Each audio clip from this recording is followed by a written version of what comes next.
Alana and I have been teaching thousands of artists through Good Type, and the number one question that we always get is, how do I find my style? So naturally, we wrote a whole book about it. Follow Your Art is a guide to uncovering your creative identity, not forcing a style. It's packed with stories, prompts, and tools to help you finally start making work that feels like you. Pre-order now. We dropped a link in the show notes, and thanks for listening to the Typecast.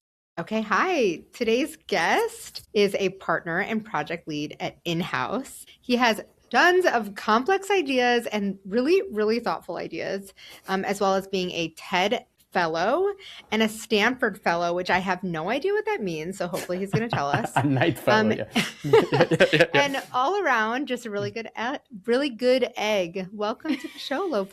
Thank you for having me. Thank you. I love that. Love that intro. How y'all doing? How would you introduce yourself? What's your elevator pitch? We make other people do it themselves because we don't want that responsibility. So yeah, what's your intro? But you did a great job, Alana. That was thanks. I would say basically what you said. I'm a partner at a design studio. I'm a curator of design exhibitions, and I have a bunch of like fellowships and accolades like those that you mentioned that have been parts of the puzzle that is my life. Some in the past, some active.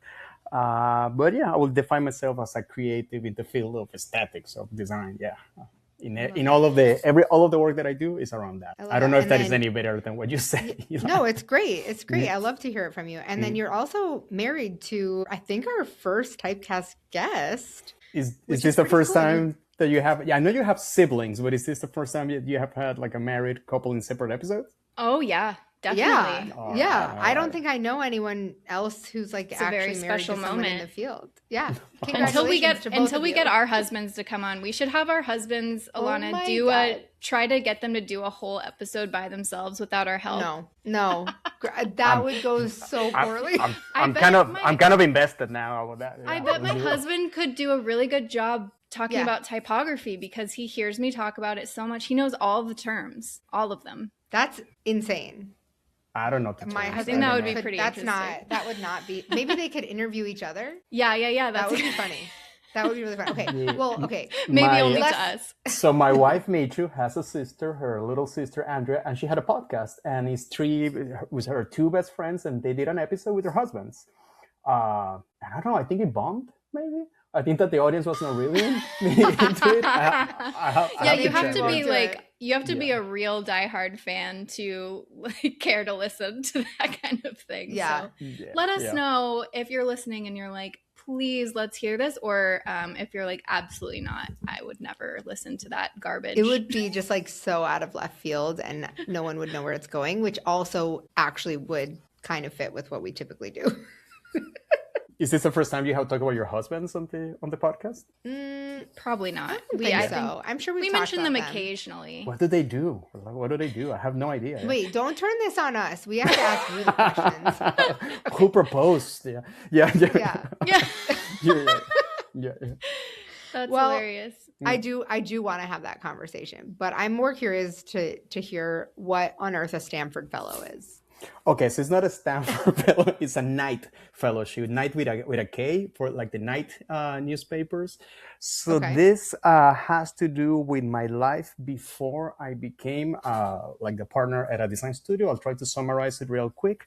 I grew up in the place where South America and the Caribbean meet. It's a country called Venezuela. I was a journalist there, and I sort of have like the reverse, like sort of career path for like people that are working editorial design. So I was a journalist that became an editor, that became a publisher. And once I was a publisher, I was like sick of it all. And I became an art director.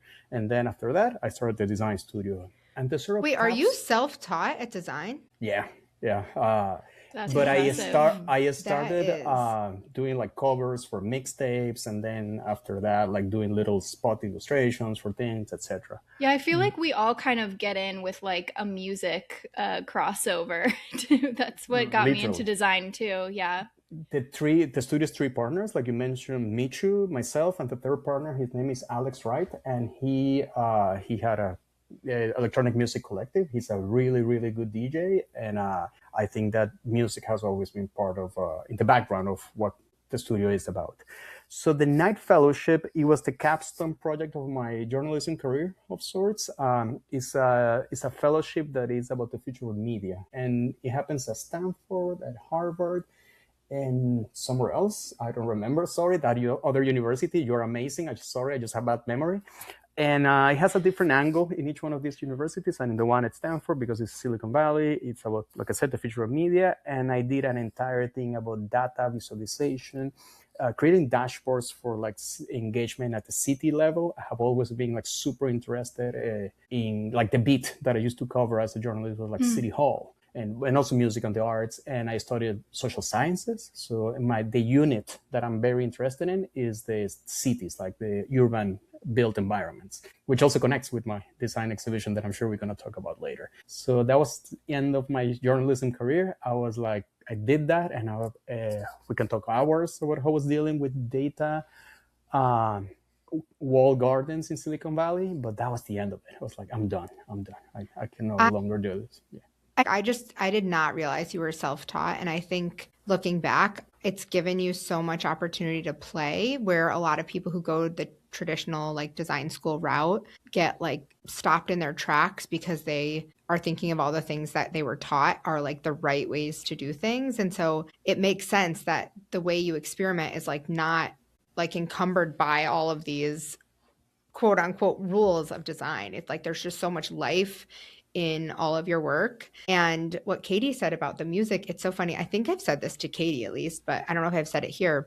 Growing up in like early 90s, or maybe it was like, whatever, what's time. It doesn't matter what year it was. Watching that, making the video where like you would watch Britney Spears make a music video from start to finish. That's what I wanted to do when I grew up. I was like, I wanted to like choreograph the dances, which like I'm not. You wanted to put the snake on Britney. I wanted to put the snake on her. I wanted to write the storyboard. Don't we all? Yeah. I wanted every part of that. And looking back now, that's art directing. But for me, it was music videos. I was like, I'm going to conceptualize. So I would like close my eyes and I would like picture what the video would look like. Oh, so cute and nerdy. I love that. But so like now I'm like, Katie, we need to do a music video at some point. My awakening in that way was from oh gosh, all I can hear is "You Want to Be on Top," America's Next Top Model, which has a documentary out right now about it. But you know I have America's Next Top Model reference. We're gonna go so off track today. My childhood babysitter. Did I tell you this? You're nodding your head like I've told you this. Yeah, I think you have, but it's okay. You haven't told everybody else. Yeah, tell it to He's me. married to one of the like finalists, and she is a lawyer now. And actually, I think she went into school for graphic design as well. She is stunning.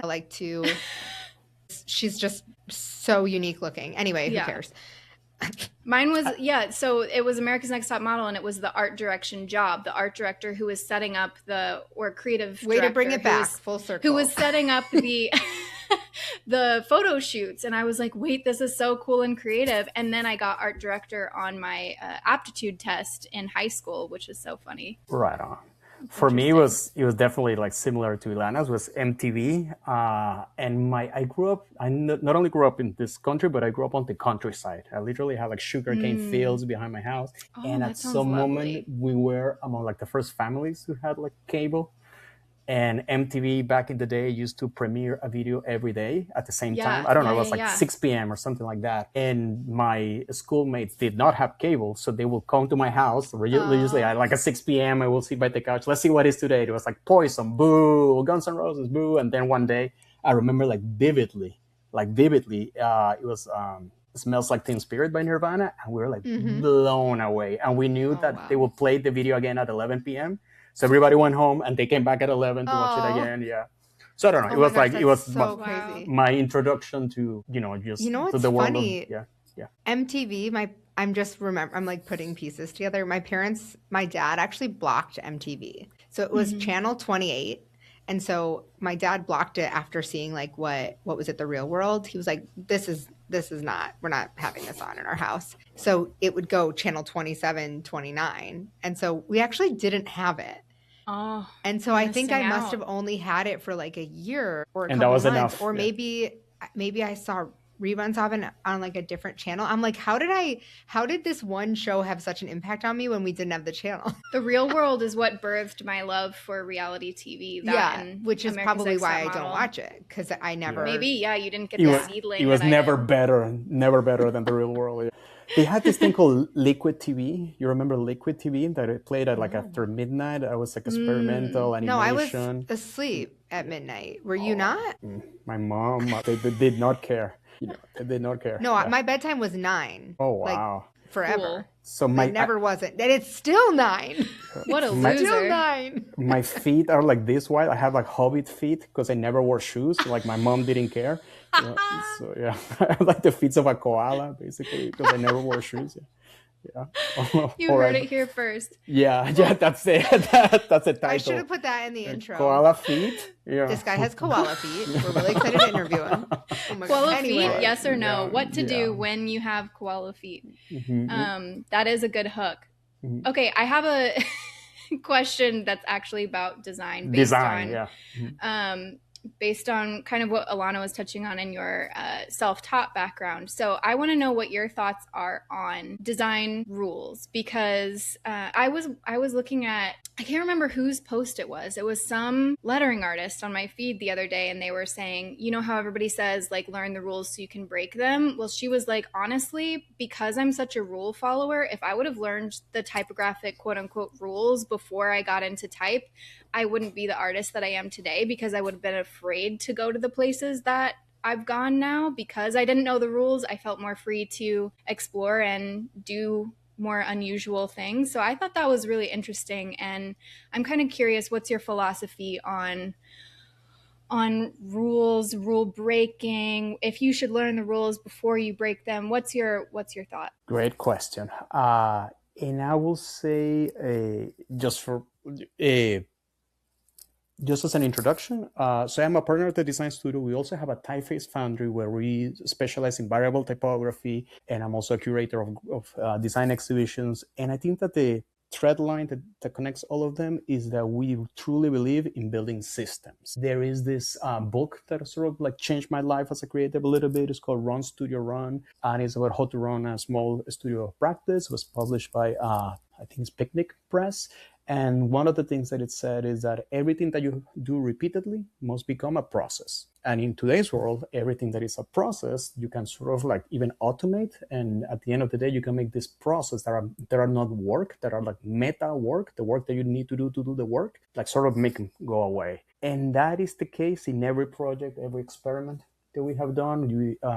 The beginning of the studio was an arts magazine that I used to publish with Michu, my wife, a partner at the studio, and Alex was the art director. And from the beginning was like, we have limited amount of time, limited amount of money, so let's build a system.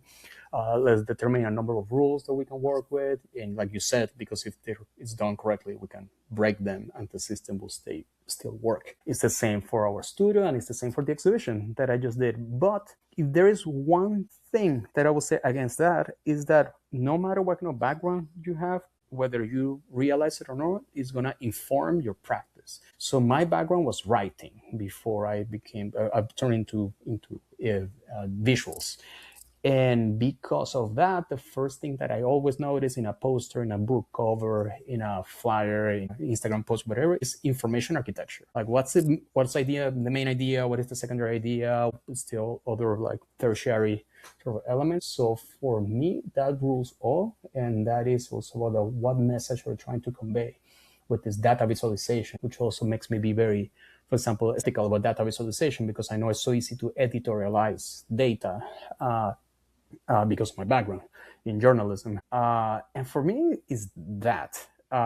Yes, we can talk about rules, we can talk about systems, but we have to acknowledge our internal sort of background and biases. The other day we were talking about design thinking, and I mentioned, I took classes on design thinking precisely at Stanford under the IDEO folks. And I feel that is a system that is it's a methodology that is great for, to bring non-creatives everybody's a creative, but non-creatives into creative exercises. But it's very easy to not detect any biases. So I think it's about that, about how to acknowledge your biases, how to acknowledge the things that call your attention. And based on that, you can determine, how to correct the course. Does that make sense? Lope, I'm picking up that you're a deep thinker. I am picking that up. Wow, that is some deep thinking on that question. And we've had a little slice of seeing into your brain. That sounds gross. Because we've It was wet. Yeah. Because we've been working together on a presentation that we're doing together for South by Southwest. Lope actually invited us so kindly to join in and speak about the future of typography. I think we need to say what South by Southwest is, because what I'm learning as someone who's not in Austin is that a lot of people don't know what it is. You know what? As someone who has lived in Austin my whole life, that's really good to hear, because I just assume, No, I thought this was like how big it is. I thought everyone would know what it is. It's like Coachella for art, kind of. Not just for art, it's for all sorts of... It's 3 festivals that nowadays are actually 4 festivals. So it's what they call interactive, which is all things technology and creative, then music, all sort of genres from punk, hip hop, etc., and then film, which is becoming more and more the more important, the anchor festival there. And I think that it's going to become even more prevalent because they have been very successful with the premieres and the red carpets and these things they are doing. And the 4th festival, the youngest one, is called EDU, and it's about education and trends in education. At some moment they had one called ECO, that was climate, but they're no longer doing it. And at some moment they had one in London and one in Australia, but I don't know what happened to those. I had no idea. Sorry to cut you off, Katie. I appreciate that. I asked you to, basically. Okay, keep going. I was just saying we've gotten the pleasure to see a little bit inside of your beautiful brain. It's very I feel like you process in a very different way from a lot of creatives that I've talked to, and it's really interesting to get to know you and to get to work with you on that kind of way. At South by, and I'm sure we'll say this again at the end, but we're going to be doing a talk about the future of typography and kind of going through some of the biggest trends that we're seeing and where we think that typography is going to go. And our talk is available for badge holders, and it's going to be on March 18th. So people can search, and it's called Alphabet of Tomorrow. And it was so smart that you started it with an A, so it would be near the top. That's that big, beautiful brain we're talking about. Alana and I started our talk at Adobe Max with a W, and we learned the hard way that it was alphabetical, and we were near the bottom. And it's the last day of the conference, so if any of the listeners are at South by and you are like hungover or you are like pretty tired, just like crawl to our talk, because I think it's going to be very fun. And not only we're going to talk about that, but I also I want to emphasize that we're all going to talk about the practices as hybrid sort of creative endeavors. I love that you have the podcast, the conference, the studio, and same with what we do at my studio, exhibitions, typeface releases. I think that that sort of hybrid model that we have that's very open to experimentation and whatever we can do, it's super interesting and super relevant for today's world. Well, that's a great transition. If we want to get into the model a little bit here, I mean, we can leave some of it for South by as well, but the listeners here would probably be interested in why hybrid, why multiple income streams, why multiple interests. What is that? What was the origin of that, and why do you appreciate that model, and what does it do for you? From the inception of the studio, we have always been a very different studio. We were remote. We started in 2010, and we were remote from the beginning. Back in the day, our meetings were held over Skype, and we will send each other emails back and forth as we were having the conversations over Skype. And imagine 2010 going to a client, and the client is like, where's your office? And we were in the clouds. So it was really different, very, very difficult to do that. But we had to, rather than try to hide that, rather than try to not emphasize that, we had to lean into that. It was we were 3 partners, and Michu studied philosophy, and she's a writer, and I was a journalist, and Alex is a DJ, and we're part of different cultures, and we live in different countries. So everything that we bring, every time that a client comes to us, the questions that we ask them, they come from left field. They're always like the kind of questions that you would expect from a DJ, a philosopher, a writer. And the kind of answers and influences or references that we bring are very different. I recently gave a talk at a TED conference, and it was a lot about like the fact that this word, like different, it was if we had reviews online like Google or Yelp, I'm sure that the word different will be there all the time. And it's this thing that we keep hearing from our clients. It looks like nothing else. In fact, one of the things that how do you say my gravestone, that stone where they have your name that is in the cemetery, I already have what I want on it. It was a review of a magazine that Micho and I did with other partner Alex. It was called Gopher, which is one of the lowest ranking people in the newsroom, and the review was like, I don't know, 4 sentences, and it says like a magazine that breaks all the rules of design, but somehow it works. And I was like, all right, man, I love that. So the past 2 interviews we've done, we've talked about tombstones. No way. What else do people want? Yeah, we really went deep on one of them as well. So I'm really glad you brought this up, because this is like a hot topic for us. You can do an Instagram carousel. Can you repeat it one more time? The quote? I can send you the photo afterwards, so you have it on for social media, whatever. But it was a magazine that breaks all design rules, but somehow it works. And it was like every title of every article was done by a different designer, so it's impossible to tell like what the actual like typeface of the magazine was, because everything was different, etc. And I feel that at our studio, because we're all like very good friends, the 3 partners, like I have known Alex for 20 years, Micho and I have been together for 17 years. We can very honestly and openly talk about like the studio, we feel like our preoccupations. And one of the most effective, like actually surprisingly so, experiments that we have done is that when COVID happened, we were like, okay, the client work at some moment was exploded.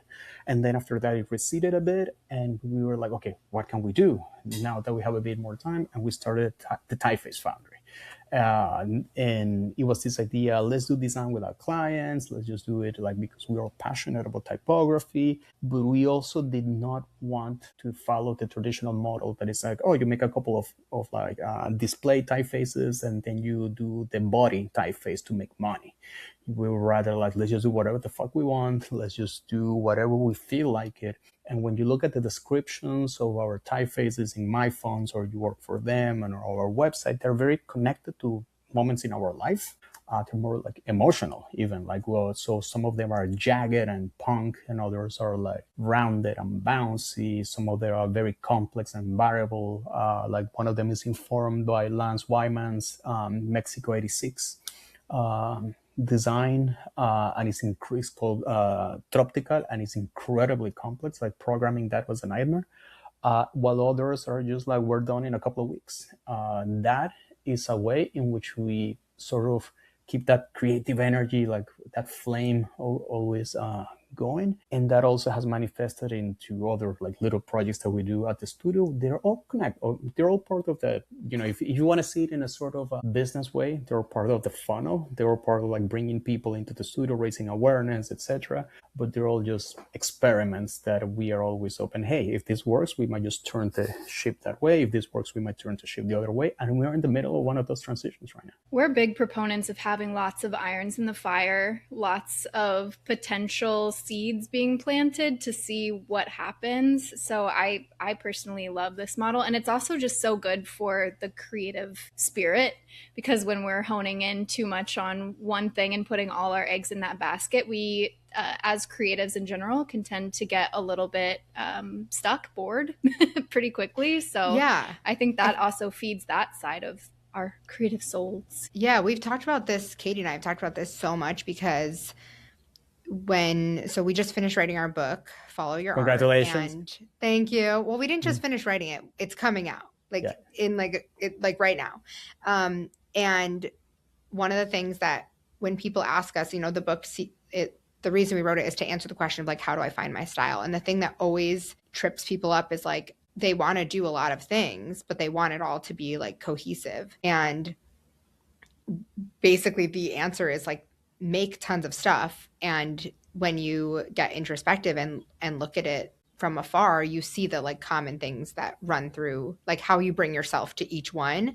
And it's like things that maybe were hard to identify without like the support of someone else. And so when you're able to like work on so many different things, it's so hard for people to say like, oh, I design greeting cards or whatever, because they're like, well, I want to design greeting cards and I want to do this and I want to do that. But the thing is, all of those are like under the same umbrella of you being a creative. And I think that's what people really struggle with, like grasping when they're trying to come at it from like a business perspective of like explaining to people what they actually do. And they're like, well, I do a lot of things. And it's like, well, what are the through lines? And so I think having an understanding of that going into your business is like quite impressive, because it takes most people a really long time to circle back and be like, oh, okay, these are the things I do. Like they set out with kind of the wrong, it's not wrong, maybe clarity that you have. It sounds like you have, that a lot of people are really working to find. Does that make sense? Am I talking in circles? No, it makes sense to me, but I wrote the book with you. So you're like, yes, I know what you mean. Yes. I think it's just boils down to you need to have a clear understanding of self, and then you sprinkle that across everything that you do. And that's really the special sauce. And it feels like you do have that, Lope. If you were to like kind of could you express that like succinctly, or I know that that's putting you on the spot, but like what are the things that you have as a creative that keep showing up in all these different parts of your work and parts of your business? For me, it's like my super attention to detail and my love for like ornamentation and embellishment and all of that shows up, and a deep strategic thinking that shows up everywhere for me. Those are some of mine. What are some of yours? I will say that is the fact that the kind of like our visual culture at the studio is very unique. Like I said before, the references, the world where we live, the subcultures we're part of are very much not part of the mainstream. So every time that we tackle a project, we're bringing something unexpected and something that over and over has proven, and I don't want to toot my own horn, but over and over has proven to be something that is a bit ahead of the trend. Something that looks like, okay, what is this? And then you are 2-3 years later, it's like, oh, this was like just what it was going to happen after that. So I will say that our visual culture is informed by very unique. We're extremely curious, all of us, in our different like sort of like verticals or niches, and we're always bringing in interesting things. The second, I will say, is that we have always sort of been very technology curious. It's part of our same curiosity. We were doing augmented reality postcards like 6 years ago. It also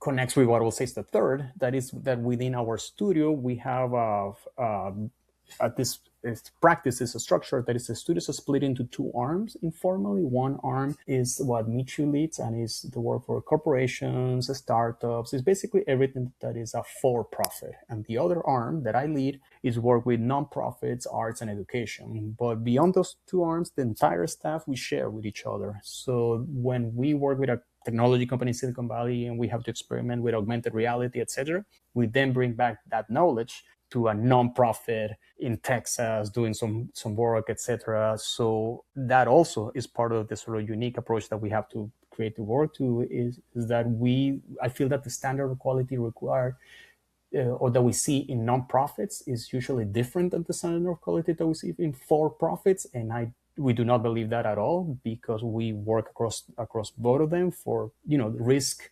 diversification, and this actually proved to be crucial during the pandemic, because everything that was a for-profit went away for a year, and everything that was a non-profit exploded because they needed to work with serve their constituencies during these difficult times. So that will be another way in which our curiosity, our inclination for technology is sort of informs our practice. It's very cross-industry.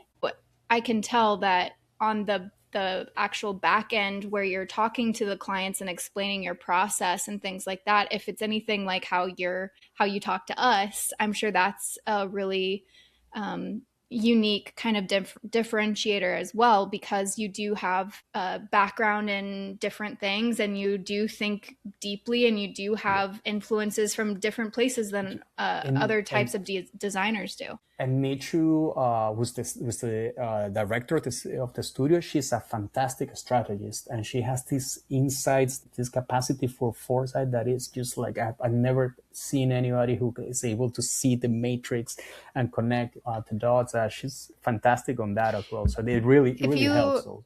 If you like her so much, maybe you should marry her. I'm thinking about it. Yeah. I proposed in Central Park. I asked that question earlier. Did how did your proposals happen? You guys are cute. Mine was in a closet. What? Yeah. Why? Yeah. Do you want to tell us more or just like leave it there? Yeah.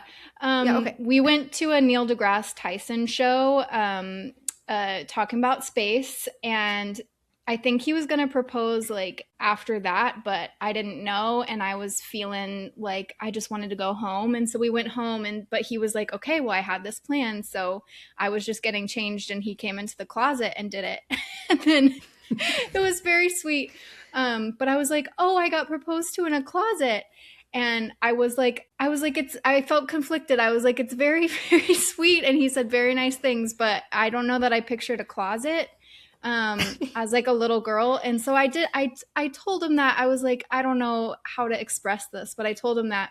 And then the sweetest part is that the next day you got married in the closet. Yeah. The next day he took off of work and he set up the whole apartment and like candles and roses and a cooked meal. And then he re-proposed. That's really he's so adorable.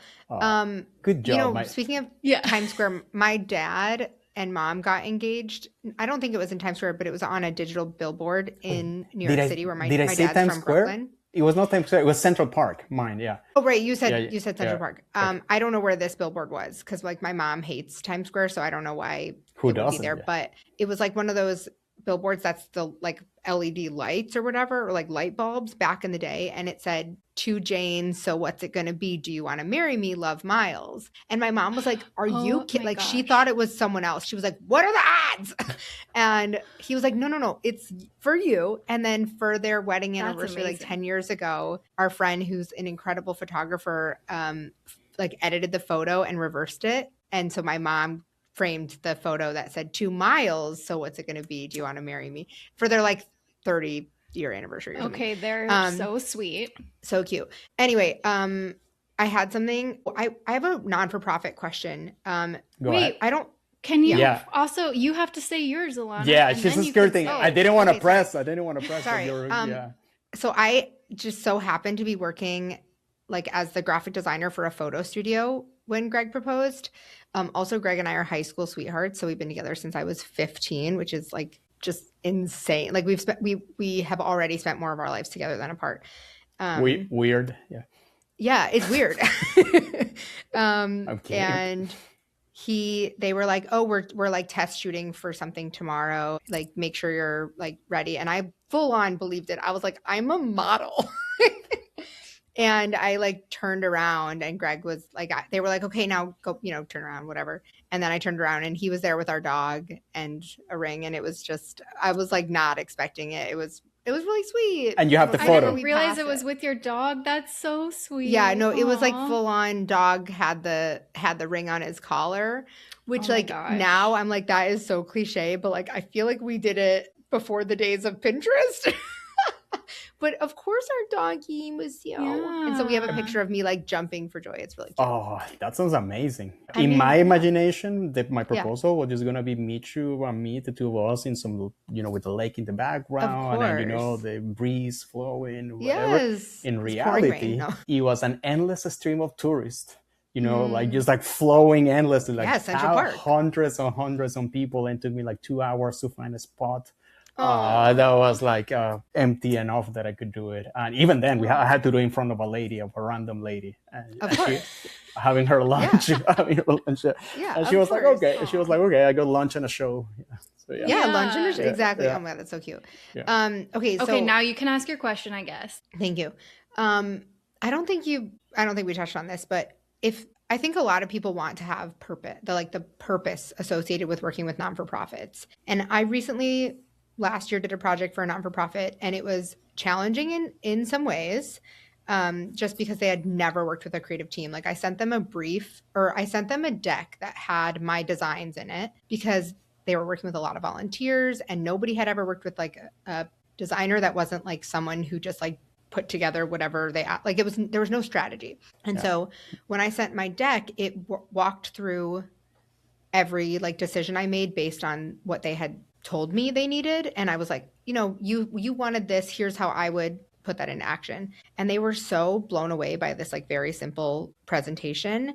And this was for like an event. Like this was not a huge project, but it was pretty fun. The like direction was really fun. And being able to contribute to an organization that does a lot to give back was really important. But I think a lot of people assume that they don't have budgets.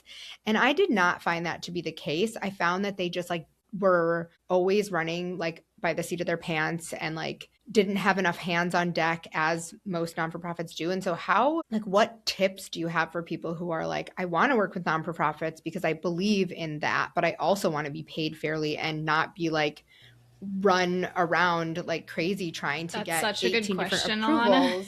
Yeah, because I mean, I've dealt with this too. I've seen the same thing. Yeah. Yeah. And I've heard that this organization that I worked with is now working with an agency, and I don't know who it is, but I'm like, that's amazing because they'll be able to get so much more done than people taking on roles that are like not appropriate for them. Like, people should be in the roles that are suited to them and that like tap into their skills. And this was like, everyone was so generous and like willing to learn. But yeah, how do you work with non-for-profits in a way that you can really be helpful, but also value your own services and your pricing? Yeah, I think that it all hinges on a word that you said, that is a strategy. That is the fact that you are bringing a strategic approach to their visual identity, to their marketing, to their communications, etc. Whatever, like you do, like dear listener of the show. For me, we also have another like sort of concept that we always are introducing when we work with nonprofits, and it's this idea of a brand stewardship. Like we have a brand, it works or not, we're changing it, etc. But once whatever we're doing is completed, we need to think strategically about how the brand is going to continue in time, how is it going to evolve in time, what manifestations of the brands are appropriate or not appropriate, how does it work in motion, how does it work for events, etc. And when you sort of bring that overall strategic like perspective to work with nonprofits, like you said, a lot of the times are like blown away by the capacity to, do an all-encompassing system and have a vision that manifests into like what channels is this going to live on, etc., etc. And pricing is a challenge, yeah. Like some of the projects that we have done for nonprofits that we have taken because we're excited about are literally half or less of the budgets that we will have if we were doing the same for a for-profit. And when I'm sure you have talked about many times in the show about this idea of this triangle that is price, time, and quality. And when you are deciding on those three, you have the power of negotiate. Okay, like, right, we are definitely getting the price that we should be getting. So let's talk about timelines. Let's talk about the quality is related to the freedom that we have to actually take the decisions as a studio and have the client trust us. The issue of trust when you are working with let's say that you're working with a small nonprofit that has never had a marketing department, that only very recently is starting to do these things, is fundamental. Like establishing, how to develop a relationship with the client and fully trust and on you to take the decisions is obviously like based on previous successes and things like that, but it's also based on how thorough your research is when you're thinking about a strategy, how thorough is your research not only on their competitors but also on their scene. I always tell my nonprofits, like, you are not competing against the other nonprofit on your field. You are competing for attention against the algorithm in Instagram. You are competing against Nike, against Facebook, against NPR, against everyone that is like that is part of your audience, that find interest on those brands or platforms. So is that bringing like being willing to make the short-term sacrifice on pricing for the long-term gain of a creative, like fully invested project, for me is very valuable, and it has proven time and again that when you are given the trust to follow your creative sort of like direction, that it always brings more clients. It's an investment. We have done publishing houses. We have worked with major nonprofits with their endowments are in the billions of dollars, and we have worked with very small like nonprofits, but we have a rule, like a golden rule, that we have at the studio in deciding whether we're going to work with anybody, whether it's a nonprofit or for profit, and is this someone's full-time job? Is this someone's livelihood depends on or salary or whatever depends on the success or failure of this? If this is somebody's side gig, we usually don't take it because we need the client to be fully invested in what we're doing together. So yeah, that's the same way that the investors on Shark Tank decide. Oh, really? Let me keep going back to reality. No, they always are like, oh, is this not your full-time thing? That's always a big red flag. Dude, I need to watch more TV. What other show do you recommend, Katie? Katie, that would be Katie too big of a rabbit hole. For this. That would be too big of a rabbit hole. But Shark Tank is so interesting as an entrepreneur. If you've never watched Shark Tank, it's fascinating because you just get an inside glimpse into how people build these businesses. And then you get to be inside and hear the investors' conversation and how they decide. It's really cool, actually. I've watched like maybe an episode, and it's been on for like a bajillion years, but it is really impressive when people are like, yeah, so we've sold 8 bajillion units or whatever, and you're like I've never heard of this. It's so niche, and you like think it's this like small business. And as creatives, like our small businesses can be like a one person, we have no shipping department or manufacturing, and like it's really impressive. But I have not watched many episodes, but Katie is like our go-to TV show gal, except for she's never watched Heated Rivalry, which unfortunately I haven't either, but I've heard we should. Well, then why are you calling me out? Because I don't watch like any TV. Because you would expect for me to do that. You watched it? You watched Bluey?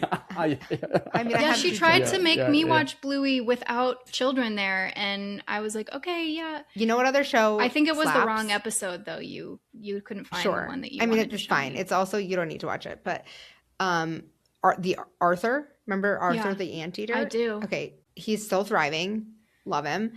And then the other one, just in case you were curious, we don't do a lot of TV, but I was like, you know what? It's Saturday morning. We always just get up and go at it. And I was like, let's watch Saturday morning cartoons. I put on Recess. Do you remember Recess? Oh my gosh, absolutely. That was one of my favorites. It was great. So we watched like 2 episodes of that this weekend. I was like, oh, this is like my childhood. Do they still have one Saturday morning? No, because it's streaming. So it's like, you just pick what you want to watch. Oh. So it did go over well. Old. I think from what I saw, it has aged fine, but we'll try again. Wow, I did watch it. I just wanted you to know. Rivalry. Heated Rivalry. You did watch it? Yeah, I understand. Well, but people keep talking about going to the cottage, and I was like, what is going to the cottage? And I watched it. Yeah, is it a euphemism, going to the cottage? You should watch it. I'm not going to tell you. But, okay. I hope it is. I want to know. I don't have the channel, so if someone is listening spicy, and has the channel, I just don't care about sports. Do I have to care about sports to watch? It's not about sports. Let's talk about something since you mentioned that you don't have the channel. Let's talk about piracy. What are your thoughts on piracy? Yeah.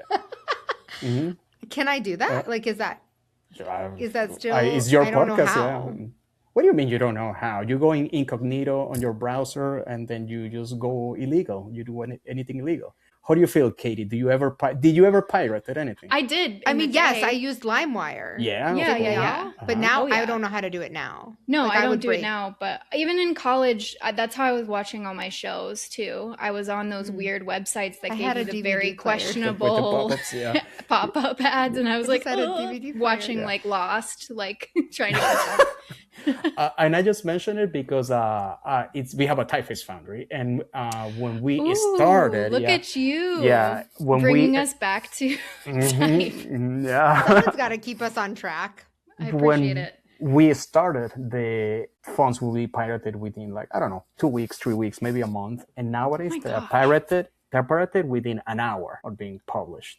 Yeah. How are there just like bots that are scraping sites for the keywords or something, and then they that I will automate? assume that they go. So we publish our typefaces in my phones. We work for them and our website. And my guess is that they have automated, like, either they're buying everything and then pirating everything. But we had a whole discussion about the studio. Like, is this like, like, we grew up in the developing world. We pirated everything at its moment. And there's, in very few cases, we have asked, like, somebody, like, hey, like, could you please knock it off for but can you just give us a week before everybody gets the phone for free? And it sort of feels that is because we follow these forums where people are sharing our stuff for free, and we see the comments, and we see the people that are, like, actively engaged in talking about the font.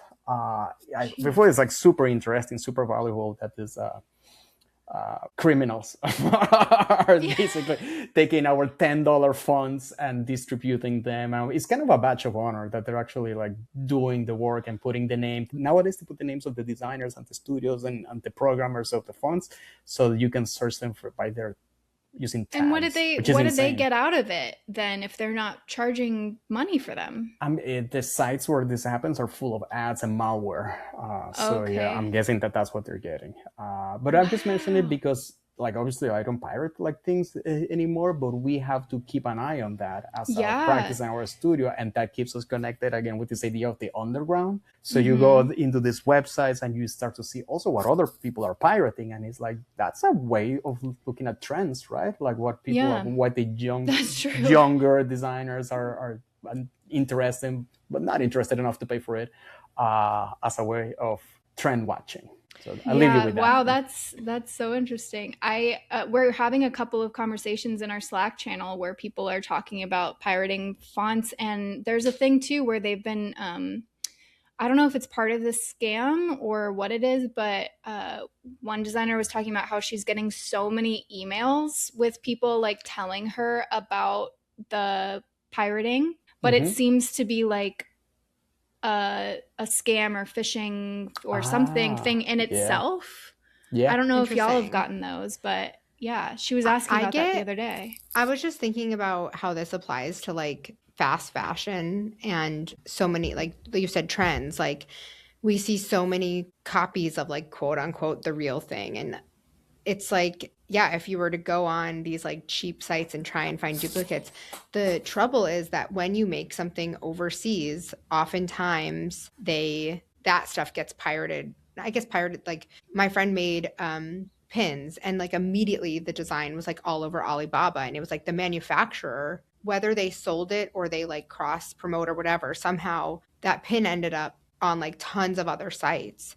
And I think so many designers stop in their tracks and don't want to share their work because they're so worried about this. And we've just found that, like, the only antidote is, like, making as much work as possible and knowing that, like, if you put one piece on a pedestal and think that if this gets ripped off, like, I'm done for, is, like, so toxic. But also, like, the only thing we can do is, like, there's very few things we can do to prevent it from happening. And so it's, like, part of the territory, but also to be, like, to know that much about how it works and, like, to see inside. Like, I'm sure all of our designs have gotten ripped off in one way or another that we just will never know about. I literally it's, like, so complex. It is very complex, and I will say that I don't care about, like, a kid, like I'm actually, I think I'm honored that a kid will go through the trouble of pirating one of our fonts. What hurts is that the way the licensing works with fonts, if you're just using it for something simple, you pay $10. But if you're a garment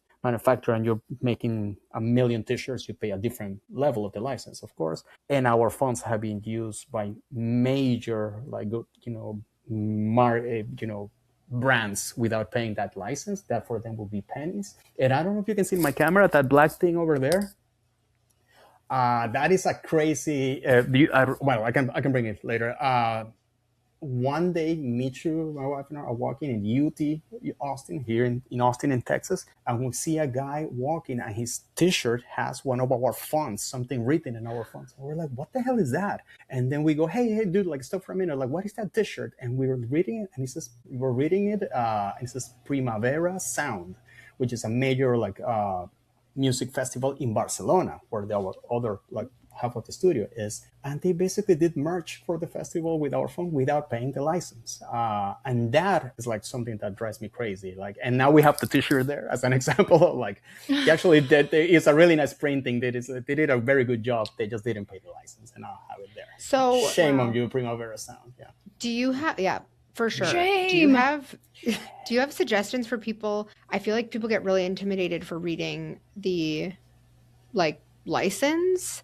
Do you have any resources for people to make sure that they are using their license correctly? Because a lot of fonts now, like, you can make merch to sell on your own, but if you're a massive corporation, correct, yeah, that's quite different than like if you're how do you dig through? Are there any resources where someone breaks down what font license is actually? I think our license is super simple. Like it's literally like, if you are a major corporation making millions of copies of this, either contact us or just get the more expensive license, which is actually not that expensive. Right. I think like 99.5% of all use cases will be somebody who just needs the $10 font. Yeah, that's true. Yeah, and hopefully people understand what it means. We went dark there. We started looking low on everything. Wow. We heard an example the other day of I won't share the actual company and the actual font name, but just to give you an idea of how much some of the big corporations are paying to use some of the bigger fonts. Yes. There's one particular font that it's a household name, everybody knows it, and this corporation is using it for their branding, and every 5 years they pay $500,000 to re-up their license for it. That could have been us. Yeah. Yeah. Absolutely crazy. Yeah. I do want to make sure before we wrap up that we talk about 100 points. We're running out of time. Oh my God. I know. It always does this. We go in so many fun directions. Can you tell us a little bit about that project and how that came about and what it is? All right. So 100 Points is an exhibition on contemporary graphic design that looks at the communities or scenes of graphic design in 4 cities with very contrasting visual cultures: Austin, where I live, Sao Paulo, Cairo, and Helsinki. The reason that I started this project is that together with the design studio at the Typeface Foundry, I felt the need to make something that was, you can say it in an altruistic way, as giving back, but it was also about the fact that a couple of things combined. One, I have lived in Austin for 16 years, and I am very proud of the design scene and the design output of our city. I think that is one of the top 5 cities in the US for graphic design, which is kind of a controversial opinion, I'm sure.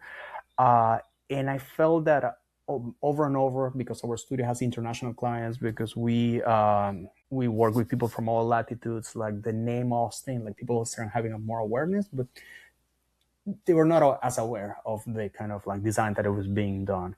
Second thing is that because we work a lot with technology companies in Silicon Valley, we have been hearing about artificial intelligence for a decade by now. And we have seen the effects of AI in creative departments, design, marketing departments, lots of people getting laid off under this sort of idea of what AI was going to become, that it hasn't become it yet. And I felt that it was important to reframe the conversation of graphic design around the fact that it's made by humans, that everything that is around us has been designed by somebody, that most of the things that we interact with was somebody's dream company, somebody's dream project, somebody's dream beverage, whatever, that it was done beautifully in partnership with a designer. So I wanted to show design, contemporary design. Every studio that I pick is 4 cities, 4 studios per city, so it's 16 studios. Every studio that I pick needed to have an active practice, no retired people, no academics. It was just people working with clients. And not only have like an active practice, but the way that I wanted to display design, I wanted to be very human, very extra warm. And the way I did this was by breaking away from the screens, from digital design. I basically told every studio, like, I don't want to have a single screen in the exhibition. So if we're talking about wayfinding, I literally went to Brazil and I brought the wayfinding with me from a theater. If we're talking about packaging, I didn't have like a diagram of the boxes. I had the actual boxes, etc., etc. And this also connects with the fact that in most cases, graphic design exhibitions are the affordable exhibitions that are done in museums between the expensive fine art exhibitions. So I wanted just to do the effort and actually make an exhibition that was balls to the wall, all in, like work with so many manufacturers, work with so many like labs at the University of Texas at Austin, like creating 3D versions of these designs. I traveled to Finland, to Brazil. I shot a documentary. I don't know. There were like a million stories that I can tell you about the exhibition. The website is 100points.org, and we are working to take the exhibition abroad now. So not only I had the chance to showcase the design of my city in conversation or in contrast with some of the best designers like around the world, we're also taking this design to travel to Sao Paulo, to Helsinki, and other places. So we're taking it to Mexico and to United Arab Emirates. So, which is a completely new thing for me. It was like doing an MFA, basically making an exhibition of this scale. It was 46 projects, about 300 unique objects. When I described the scope of the project to the director of the Visual Arts Center at UT, his name is Max Fields, he described the scope as psychotic. He was just like, this is insane. But I also had to bring like project management sort of I was very shy. Like I was like, okay, so this is a Gantt chart because we have to do these 300 objects. Like, what do you think we try this? And these dollars and Max were like, okay, yeah, let's try it because the scope is so massive. The exhibition was a major success. Like the opening night was insane. So it was the biggest opening night in the history of the museum. Events were sold out, etc. And for me, one of the most beautiful moments, it was that, I don't know, the exhibition ended and then I was going to the museum a different day to pick up something, and they were installing the next exhibition. And they had a copy of my Gantt charts in a wall for the next show. They were using my system for the next show, and I was like, oh man, like I actually like wow. we all learn from each other for this insane show. But yeah, that's so amazing. It's so cool to see somebody bring that kind of thing to life, because so many of us are so overwhelmed at the idea of actually creating it, bringing it to like all the work that entails. I can't even imagine. It was a love letter. It was like a love letter. That's amazing to design. that every single project. I was like, no, like I need to honor the work of this. And some of the studios were like Pentagram in Austin, like one of the most important design studios, Pentagram. And the other was like a guy making design from his bedroom in Cairo. So I wanted to have a very wide scope of like ages, backgrounds, socioeconomic backgrounds, education, etc. But for me, all of the designers and studios feature were pushing the boundaries of what design means in today's world. Like I said, not from a theoretical standpoint, but actually people engaging with clients and audiences, actual projects. Yeah, go ahead. How did you actually manage like all of those moving parts on top of the workload at your studio? Like, were you able to like take a sabbatical while you did that, or? No. Never. Sounds like a lot of work. Yeah. So great question. It goes back to the idea of systems. Basically, I did a back of napkin calculation of what's going to take. So it's 16 studios, and I need to talk with, have meetings with each one of them. And if each meeting is 2 hours, and I need to have 4 meetings of 2 hours, that's 8 hours times 16 studios. So it's insane. So I basically had to build, because our studio has always worked asynchronously, like the people in Barcelona are working while we are sleeping here in Austin. We already have this structure to create projects that work with other people who are not around. So we copied that, like a combination of Dropbox to Google Docs, et cetera, that allowed me to basically create one document, copy it over and over. But also, like, rather than have like a bunch of meetings, like people will send me things, and I will sit down and we'll have all of the feedback that I need to give to everyone, and I will just record one video. Project 1, this, project 2, this, and that way I was able to, rather than have 8 hours of meeting, have like 45 minutes of video recording, very structured. it was like a really every single process, every single step. I'm sorry, I had to sit down and think, okay, so how can I do this with passion, with interest, with curiosity, but at the same time be aware of my limitations of my humanity. So yeah. I mean, wow. I just have one kind of final question to wrap this up. Unfortunately, we're almost out of time. I think a lot of people also get stopped in doing something like this, not just with the amount of work it's going to be, but you have addressed, some systems in some ways, and also that you just have to be very passionate about it. But another area that stops people is funding. How am I going to financially make this happen? Can you speak a little bit or give some advice on where people can look for that kind of thing, or what your experience was on that, if you don't mind? No, of course. I will start to say by this thing. If you're a designer or a creative, I encourage you to at least once in your life before you retire to do an exhibition. Like, it was one of the most gratifying experiences in my entire life. I think that I am bullish in graphic design as collectible, like in the same way that you can collect drawings or paintings or sculpture. I think that we should raise an awareness of collecting graphic design. I'm like every opportunity that I have to purchase some early drawings, etc. Like, I do it because I truly believe that there's value in that.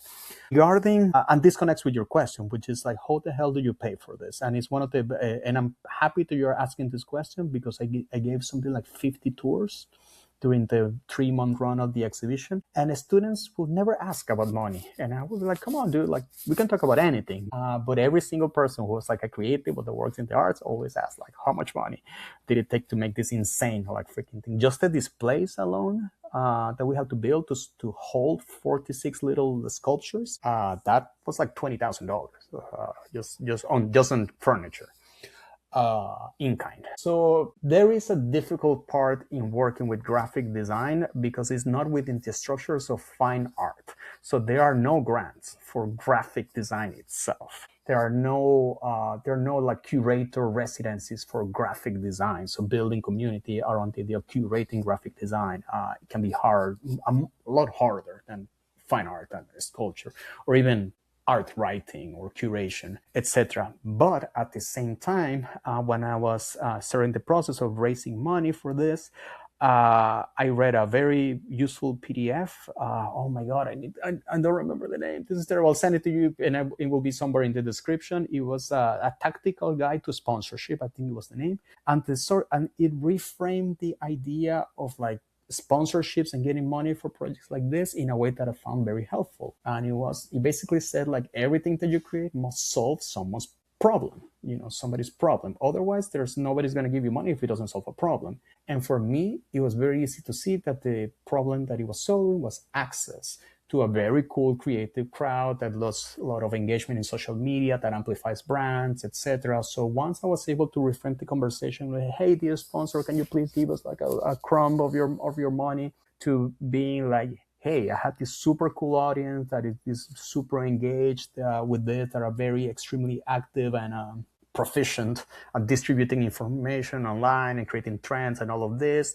If you're interested in having access to this, it starts at this amount. Let me know, and people are actually engaged. I think that our success rate with getting sponsorships, and whether in kind or actual money, was very high. Like, the folks at the museum were like, wow, like, this is actually, and it was like very development happened very fast, I will say that. And the proof was in the pudding, because on the fact that like I said, the opening night, the events, all of this it happened. Like, they were like sold out, all of the events, which is another reason that I will tell that if you're a creative, consider making an exhibition one day, because you will find that there's a hunger in our communities to see graphic design exhibitions that truly love design. And most of the times also graphic design exhibitions are combined with industrial design or with architecture or fashion design. And seeing graphic design as something that is elevated, I think is a testament of what we can do as a community of designers.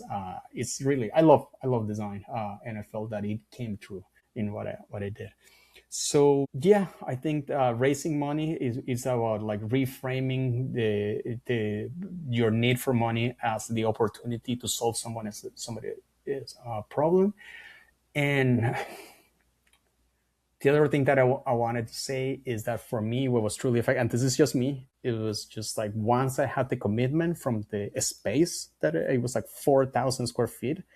Once I had that commitment, I just had to do it. Like put yourself in a position where you have to do it.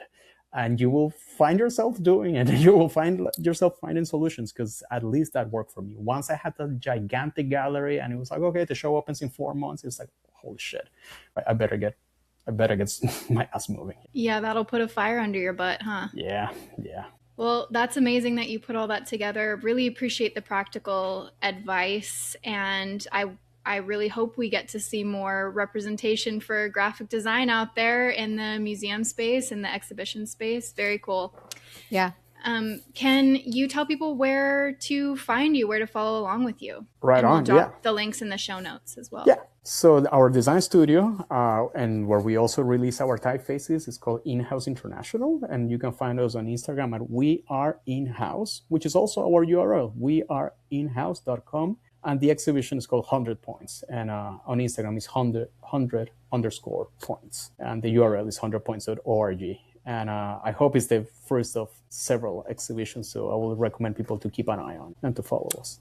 Yeah. Amazing. And then for any listeners who are going to be at South by Southwest in 2026, make sure to drop by and see our talk, The Alphabet of Tomorrow. We'll put it in the show notes, but we really hope to see y'all there. Thank you so much for this amazing conversation. We're so glad we got to connect with you, and we're so excited to do this talk with you. And maybe we finish with also talking about your book that is going to be a South by. What's the name of the book, and what's going to happen with the book release? Yeah, go ahead. Yeah, you're so sweet to once again put us in the hot seat. Our book comes out March 17th. Yeah, it's on St. Patrick's Day, the day before our South by talk. Yeah. It's called Follow Your Art. And I feel like a lot of the things we've talked about like overlap with, it just always comes full circle. It's about finding your creative voice and really like learning how to use it and apply it. And it's a lot of fun. We finally got it in our hands, and it's really cute. Isn't that moment amazing? We'd actually get so beautiful. Yeah. And we'd also like to invite you, in addition to South by, afterwards, we are doing a little book launch event. It's going to be at Roommate Collective in Springdale General here in Austin from 5 to 8. And on the 18th, that's a Wednesday, 18th of March, 2026, for those who are listening now, in the future, wherever. We hope to see you there. Everybody's invited. Bring lots of friends, and we'll be celebrating the book. Free drinks, free food, everything free is going to be there. Yeah, right? We are gonna have free drinks bookmarks for sure. We're still putting everything together, but there will be some good fun stuff. You heard it here first. Free food, free drinks. You heard it here first. Lope is paying for drink. No, I'm just kidding. I'm kidding. No, it's gonna be really fun. We do have some little goodies for people, and it's gonna be a great time. And we're so excited to be able to meet you in real life and continue our conversations off. Wide-ranging, pleasure. Thank you so much for having me. This was really fun. Thank you. This is great. Okay. All good things.